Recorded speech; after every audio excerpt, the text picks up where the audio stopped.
Greetings, fellow action figure connoisseurs, and welcome to another episode of Digital Caveman Presents Surprise Thursday.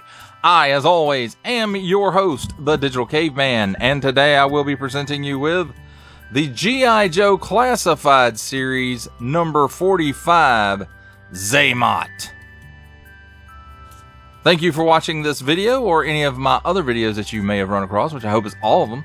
Only support from viewers like you make this programming possible. Each view does count, and I do appreciate each and every single view that I receive. Thank you, and thank you so very, very much for supporting this channel through viewing. Comment below, like, share, subscribe if you'd like to see more reviews, or just help the channel out further, or both, that's even better. And don't forget to ding that bell so that in the future you will be notified as my new content becomes available. And with all that said, let's get into it!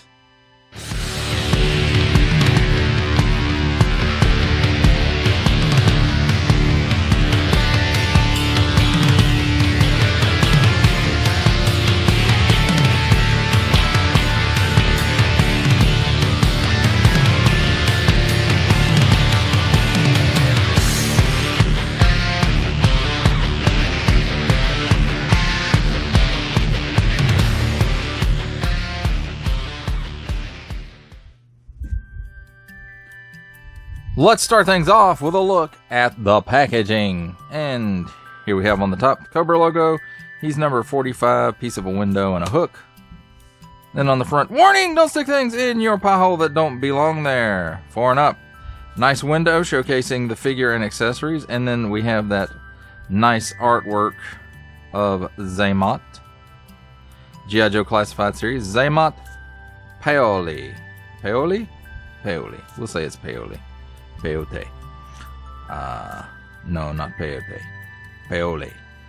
Hasbro. On the bottom, small print, fine print, legalese print, made in China print, symbols I'm not going to learn, and a barcode. On this side, the file card. Xamot Paoli, number 45, G.I. Joe. On this side, some more of that fabulous artwork. This is very good. And then here is the newer poster artwork, I guess you could say it is. Attention! Don't stick things in your pie hole that don't belong there in any language. Oh, wait, that's this part. Warning! Attention! Achtung! Don't stick things in any language pie hole that don't belong there. And don't give it to the babies. Parents!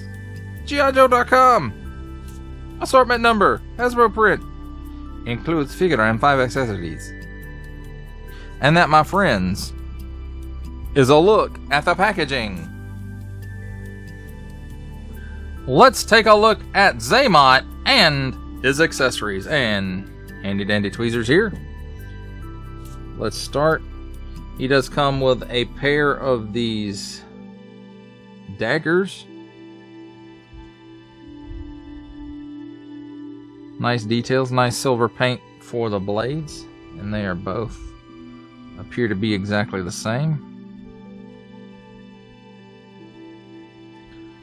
And he does come with this submachine gun, all molded in black with nice molded details, very detailed.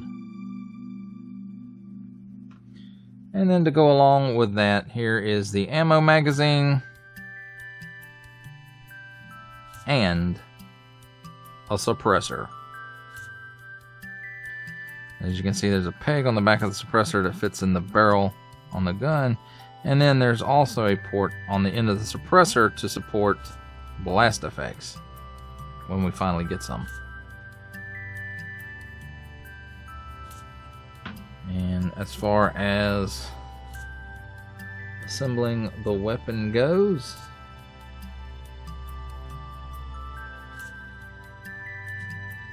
magazine pops right in there, and you can hear a nice satisfying click when you do it. And then the suppressor again just goes right in the barrel, and it just secures through friction, but not going anywhere. Well, let's take a look at Xamot. And let's see, it looks like There's a few paint apps on here, but it doesn't look like there's very many, but that's okay. It doesn't really need that many. Here we have nice looking paint on the face, or the inkjet, or whatever it is they use for that printing technology, and his scar, which that's how you know that it's Xamot.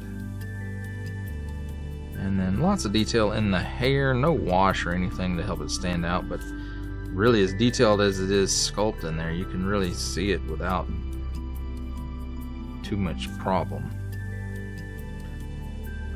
The shoulder piece here is just connected by a little flap, so that could be an issue over time. Nice Cobra Tampo right there. And I do believe these parts are the painted, you know, the Cobra mouth on the crotch, the back of the belt here, and then the Cobra heads, the red right here, and on the knee pads. Well, yeah, no. Yeah, they're not knee pads, they're part of the boot. And then a nice little paint app right here and on the bottom of the shoe. Or it could be that it's molded in this color and then painted that, but it looks more like this is the plastic color. So, quite alright. And he does have a point. In fact, this piece ports in right there. I just now noticed that. I didn't notice that before. But that piece ports in to kind of help it stay into place, so that's pretty cool. Let's talk about his articulation. He can look up slightly. And like most G.I. Joes, the neck is a separate piece from the head and the body. So, working in union with the dumbbell in the head and neck, and then the ball at the base, he can look down that far. He's got a little chicken neck, not really much. Got all kind of waggle, and he can do the full exorcist. This piece does get in the way just a bit though. At the shoulder, full 360 degree rotation, but you have to move this up out of the way. He does have a butterfly hinge in there, back that far, forward that far, so not a lot, but it is there and it does help a little bit. Cut at the upper bicep for a full 360 degree rotation, double hinged pinless elbows, and it gives you that much bend. 360 degrees rotation at the wrist on an up and down hinge, and same on the other side. Hinge here for the ab crunch, or the ab hinge, I guess. How'd you hear that? Click. He will bend backwards that far and forward that far. You hear those ratchets in that thing. Wow. That's for him and his brother to do those acrobatic poses, I suppose. And then there's a cut at the waist. I think it's on a dumbbell or a ball. I've never pulled one apart, so I don't really know for sure. But he gives you that much hula. Can bend that far that way, that far that way. It does help him bend back slightly and forward just a tad bit more, but not by much. It does also rotate on that hinge 360 degrees, but this belt does get in the way a little bit and it does start moving. So just be aware of that. Drop down hinge at the hips allows for the full splits. Allows him to kick forward a little better than 90 degrees and backwards that far with a little bit of outswing. So cut here at the upper thigh for a full 360 degree rotation. Double hinged pinless knees allows for that much bend. There's a cut here at the upper shin for the boot cut. It does rotate 360 degrees. at the ankle, tilts down that far, tilts up that far, and a forward-facing pin for rocker. Now, as far as storage for his weapons, the knives, of course, just go into the sheaths.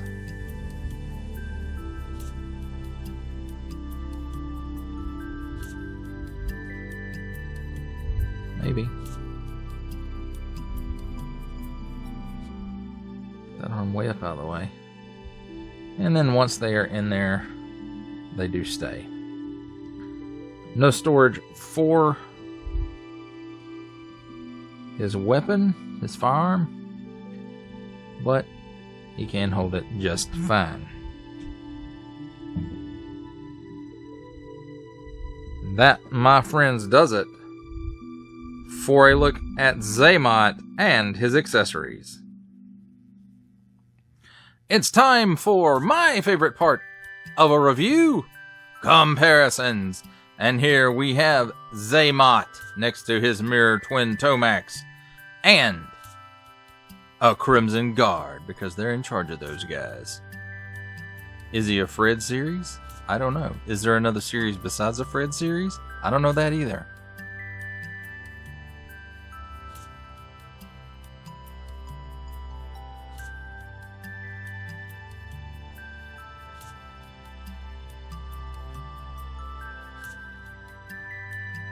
Here's Xamot with the Hasbro Pulse exclusive Regal variant Cobra Commander. And to see how he compares up with other lines, we have from the Marvel Legends series, making his cameo appearance, Stan the Man Lee.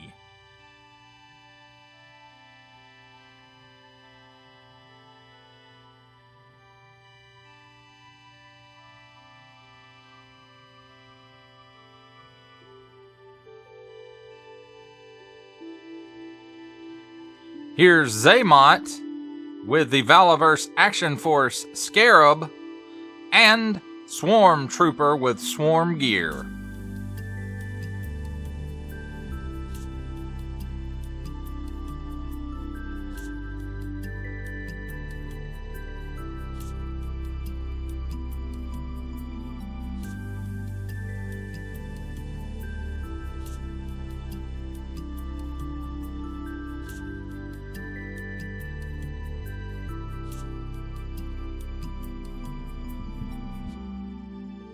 For our final set of comparisons, here we have Xamot with Star Wars The Black Series' Archive Edition 501st Legion Clone Trooper, and for a 7-inch comparison, from McFarlane Toys, the DC Multiverse, 3 Jokers, the Joker, the Clown.